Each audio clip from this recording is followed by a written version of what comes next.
중국이 코로나19 중국 책임론을 제기하고 홍콩 문제에도 개입한 호주에 대한 경제 제재 조치를 내놓거나 만지작거리고 있습니다.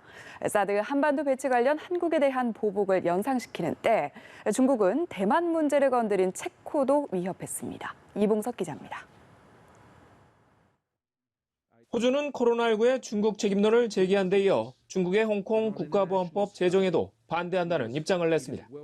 2018년부터 최대 교역국인 중국의 영향력 확대를 우려하는 목소리가 많았는데 이를 본격적으로 외교 정책에 담기 시작한 겁니다.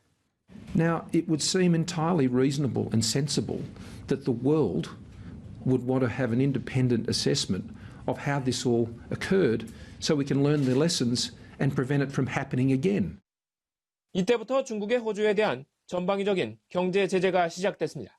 우선 상당량의 호주산 육류 수입을 중단했고 자국민들의 호주 유학과 관광을 자제하라고 공고했습니다. 최근 들어선 호주 와인업계에 대해 칼을 빼들고 있습니다.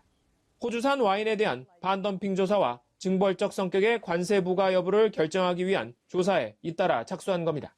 이런 가운데 중국 국영 CCTV사나 영어방송 채널에 중국계 호주인 유명 앵커가 중국에 2주 넘게 구금돼 있다는 보도가 나왔습니다. 중국의 호주 때리기가 넉 달째 계속되는 가운데 다음 타깃은 체코가 될 것으로 보입니다. 체코 상원의장이 대만을 방문하자 중국 왕이 외교부장이 하나의 중국 원칙에 대한 도전이라며 큰 대가를 치를 것이라고 위협했기 때문입니다. 对于捷克参议长的公开挑衅及其背后的反华势力，中国政府和中国人民绝不会听之任之，坐视不管。